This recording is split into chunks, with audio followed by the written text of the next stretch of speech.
Falling oil prices are having a profound impact on world politics and are reshaping the Middle East. CNBC reported on July 31st that the price of oil could be stuck firmly at around $50 a barrel by 2020, a Goldman Sachs analyst told CNBC, raising new fears about the energy companies that have already started to cut costs, projects, and jobs to cope with falling revenues. The UK Telegraph reports today another Dubai debt crunch is looming as oil slump hits Gulf. Persian Gulf Emirate could suffer the most as falling oil prices hit economies across the Middle East. For decades, the West was reliant on Middle East oil, and the Gulf states could hold a gun to the head of the West as they did in 1973 during the Arab-Israeli War by means of an oil embargo, in retaliation for the United States' decision to resupply the Israeli military. This has now dramatically changed. Back in January of this year, the Ynet news website in Israel ran an opinion piece stating that the Arab oil era is over. The piece begins, "The most dramatic news in 2014 almost went unnoticed. The United States lifted the restrictions on American oil exports, and as of the first day of the new year, it has begun exporting oil to the world." No one believed this would happen so fast. But the U.S. is already the world's biggest oil manufacturer, bigger than Saudi Arabia thanks to the oil shale technology which changed the world of energy. The opinion piece has some very interesting projections. As the Gulf states are left with no money to spend and are experiencing internal shocks, the era of destructive Arab power is coming to an end. The Israeli mind and innovation era, on the other hand, is just beginning. This means that oil prices will continue to drop, as the U.S. is already competing against other manufacturers. As a result, Russia will be crushed. Saudi Arabia and the rest of the Gulf states will fall flat on their face. The cartel will collapse, and the dictatorships which were mainly based on oil, like Iran, will face a gloomy future. For decades, oil has defined the Middle East. The West needed it, and the Middle East provided it without much effort and became very rich in the process. Israel and Jordan were the only countries in the Middle East without oil. This, of course, has now changed. The Tamar and Leviathan gas fields discovered off Israel's coast are seen as an opportunity for Israel to become a major energy player in the Middle East.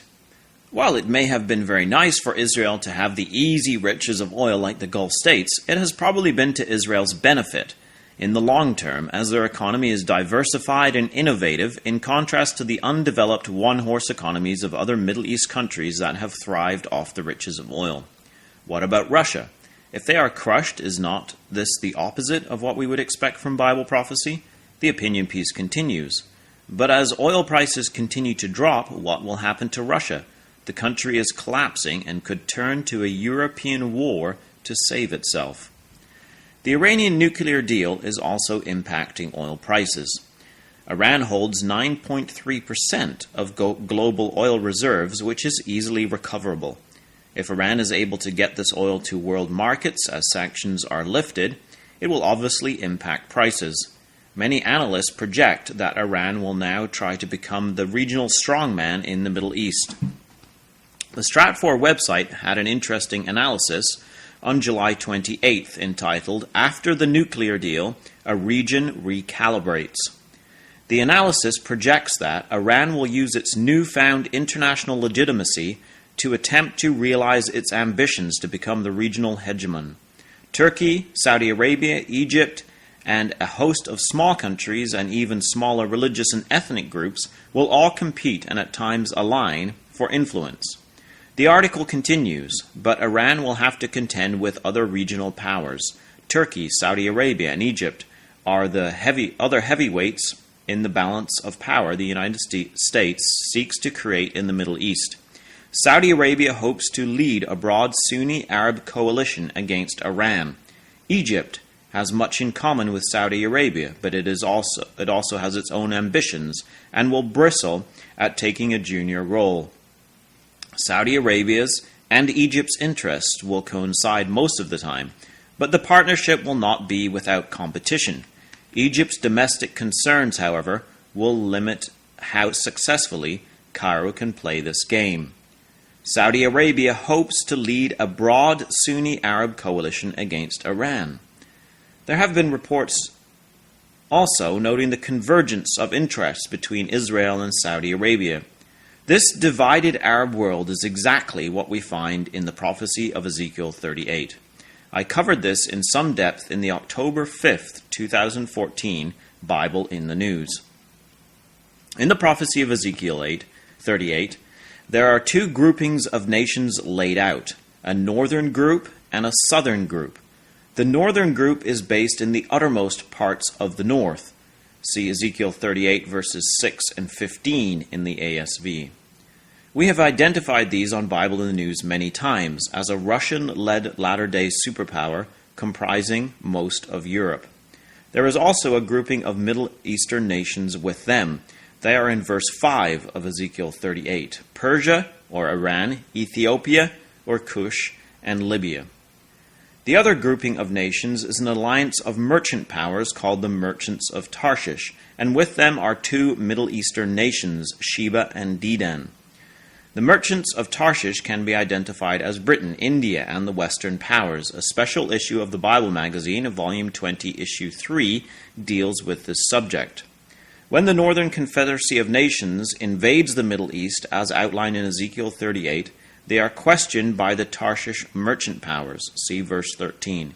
Sheba and Dedan and the merchants of Tarshish, with all the young lions thereof, shall say unto thee, Art thou come to take a spoil? Hast thou gathered thy company to take a prey, to carry away silver and gold, to take away cattle and goods, to take a great spoil?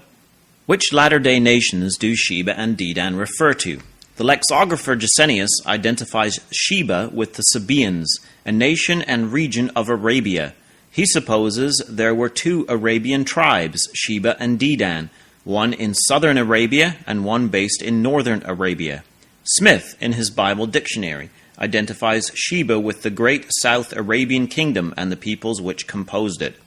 Werner Keller, in the Bible as History, identifies Sheba with the ancient kingdom of Sheba, based in southern Arabia, which was a merchant power who did business with the kingdom of Israel under Solomon. The queen of Sheba came to visit him.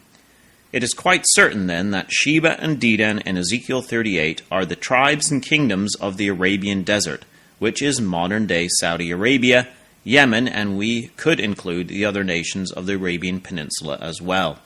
As students of Bible prophecy, we are then watching for a divided Middle East.